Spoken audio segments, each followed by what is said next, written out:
The Jerusalem Bible, Exodus chapter 21. These are the laws you must give them. When you buy a Hebrew slave, his service will last for 6 years. In the 7th year, he will leave a free man without paying compensation. If he comes single, he will depart single. If he came married, his wife will depart with him. If his master gives him a wife, and she bears him sons or daughters, the wife and her children will belong to her master, and he will depart alone. But if the slave says, I love my master and my wife and children, I do not wish to be freed, then his master will bring him before God, and then, leading him to the door or the doorpost, his master will pierce his ear with an awl, and the slave will be permanently his. If a man sells his daughter as a slave, she will not leave as male slaves do. If she does not please her master, who intended her for himself, he must let her be bought back. He has not the right to sell her to foreigners, for this would be a breach of faith with her. If he intends her for his son, he must treat her as custom requires daughters to be treated. If he takes another wife, he must not reduce the food, clothing, or conjugal rights of the first one. Should he deprive her of these 3 things, she will leave a free woman, without paying compensation. Anyone who by violence causes a death must be put to death. If, however, he has not planned to do it, but it comes from God by his hand, he can take refuge in a place which I shall appoint for you. But should any person dare to kill another with deliberate planning, you will take that person even from my altar to be put to death. Anyone who strikes father or mother will be put to death. Anyone who abducts a person, whether that person has since been sold or is still held, will be put to death. Anyone who curses father or mother will be put to death. If people quarrel, and one strikes the other a blow with stone or fist, so that the injured party, though not dead, is confined to bed, but later recovers and can go about, even with a stick, the one who struck the blow will have no liability other than to compensate the injured party for the enforced inactivity, and take care of the injured party until the cure is complete. If someone beats his slave, male or female, and the slave dies at his hands, he must pay the penalty. But should the slave survive for 1 or more or 2 days, he will pay no penalty, because the slave is his by right of purchase. If people, when brawling, hurt a pregnant woman, and she suffers a miscarriage, but no further harm is done, the person responsible will pay compensation as fixed by the woman's master, paying as much as the judges decide. If further harm is done, however, you will award life for life, eye for eye, tooth for tooth, hand for hand, foot for foot, burn for burn, wound for wound, stroke for stroke. If anyone strikes the eye of his slave, male or female, and destroys the use of it, he will give the slave his freedom to compensate for the eye. If he knocks out the tooth of his slave, male or female, he will give the slave his freedom to compensate for the tooth. If an ox gores a man or woman to death, the ox will be stoned, and its meat will not be eaten, but the owner of the ox will not be liable. But if the ox has been in the habit of goring before, and if the owner has been warned, but has not kept it under control, then should this ox kill a man or woman, it will be stoned and the owner put to death. If a ransom is imposed on the owner, he will pay whatever is imposed to redeem his life. If the ox gores a boy or girl, it will be treated in accordance with the same rule. If the ox gores a slave, male or female, its owner will pay the price, 30 shekels, to their master, and the ox will be stoned.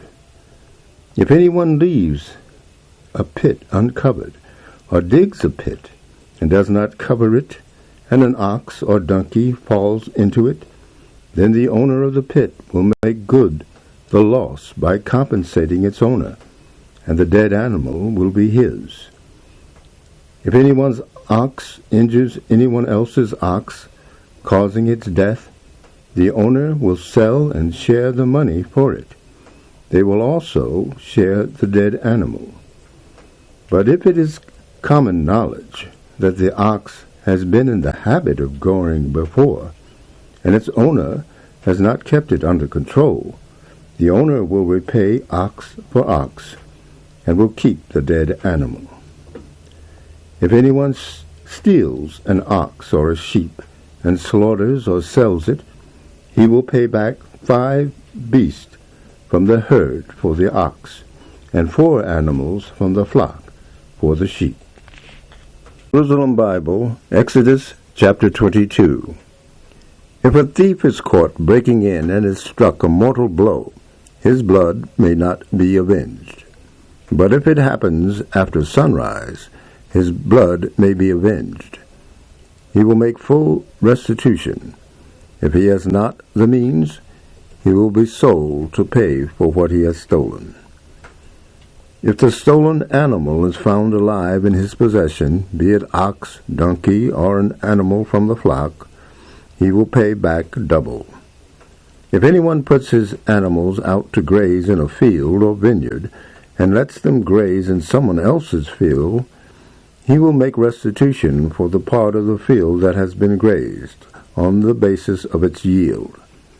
But if he has let the whole field be grazed, he will make restitution in proportion to the best crop of the field or vineyard. If a fire breaks out, setting light to thorn bushes and burning stacks, standing corn or the field as a result, the person who started the fire will make full restitution.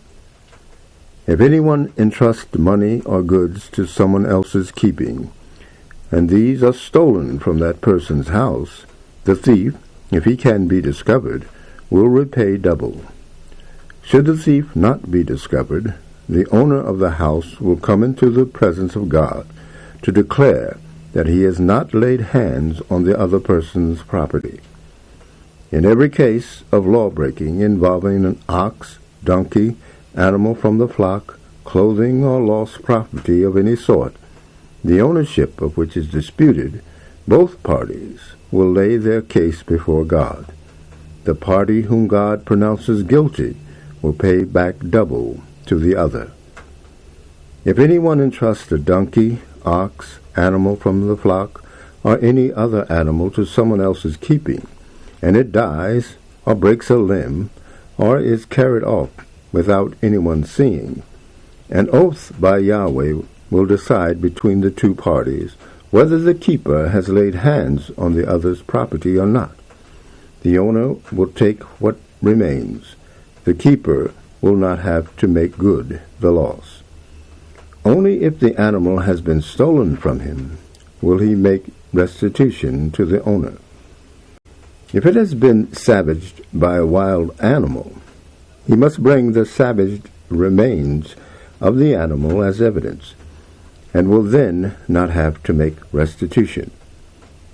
If anyone borrows an animal from someone else, and it breaks a limb or dies in the owner's absence, he will make full restitution.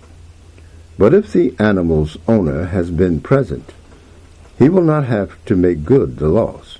If the owner has hired it out, he will get the cost of its hire. If a man seduces a virgin who is not engaged to be married, he will pay her bride price and make her his wife. If her father absolutely refuses to let him have her, he will pay a sum equivalent to the bride's price of a virgin. You will not allow a sorceress to live. Anyone who has intercourse with an animal will be put to death. Anyone who sacrifices to other gods will be put under the curse of destruction.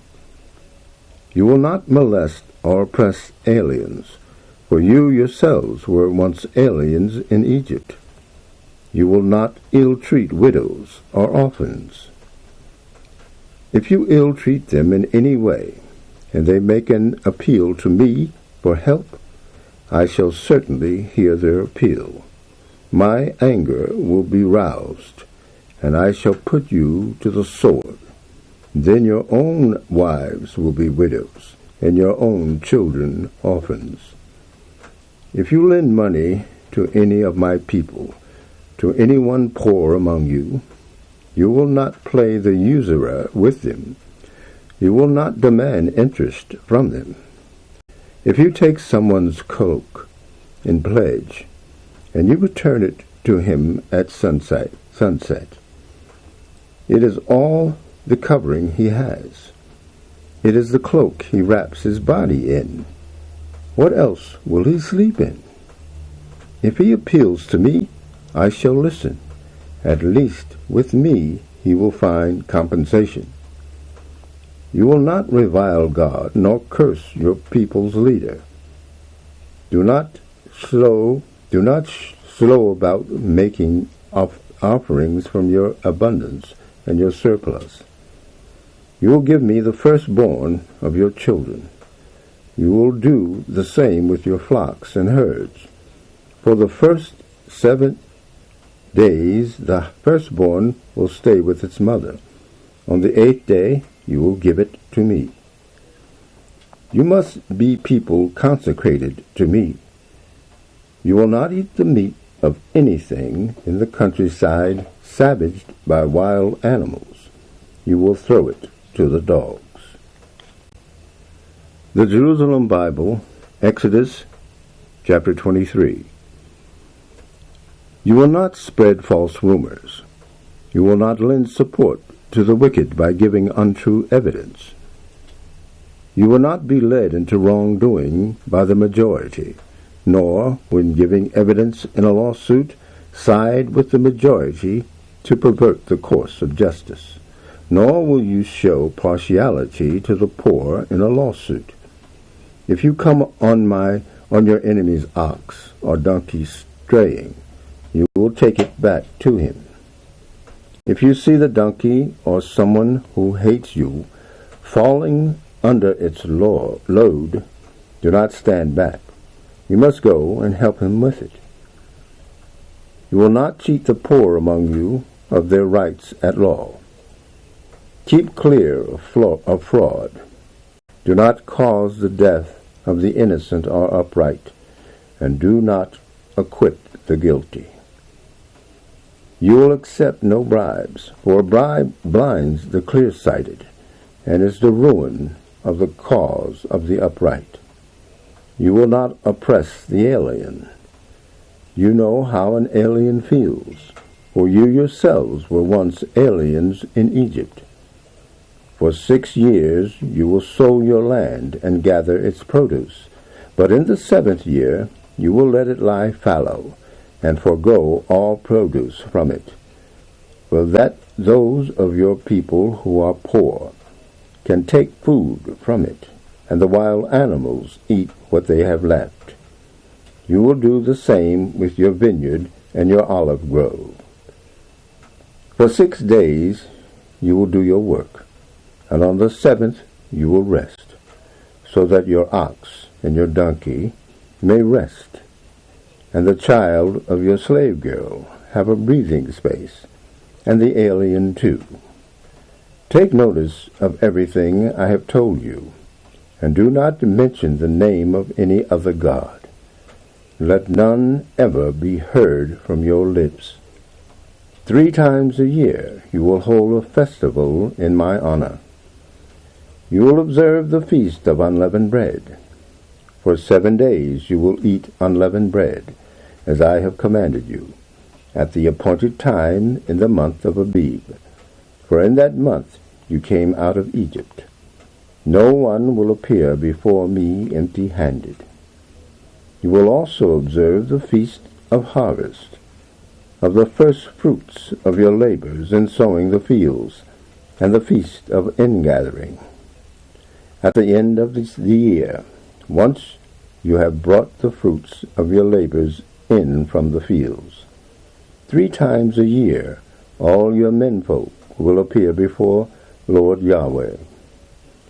You will not offer the blood of my victim with leavened bread, nor will you with the fat of my feast be kept till the following day. You will bring the best of the first fruits of your soil to the house of Yahweh your God. You will not boil a kid in its mother's milk. Look, I am sending an angel to precede you, to guard you as you go, and bring you to the place that I have prepared. Revere him and obey what he says. Do not defy him.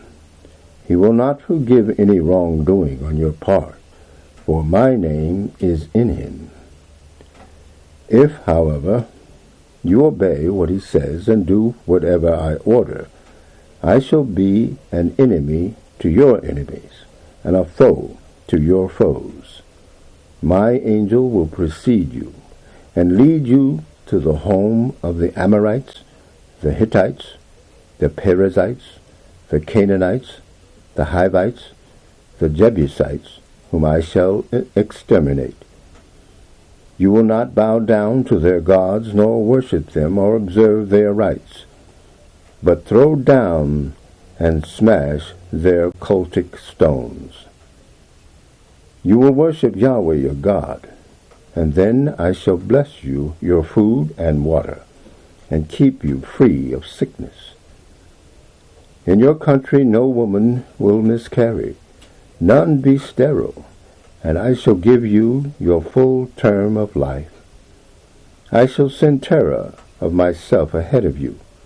I shall throw all the peoples who encounter you into confusion, and make all your enemies take to their heels. I shall send hornets ahead of you to drive Hivite, Canaanite, and Hittite out before you. I shall not drive them out ahead of you in a single year, or the land might become a desert, where wild animals would multiply to your cost. I shall drive them out little by little before you, until your numbers grow sufficient for you to take possession of the land.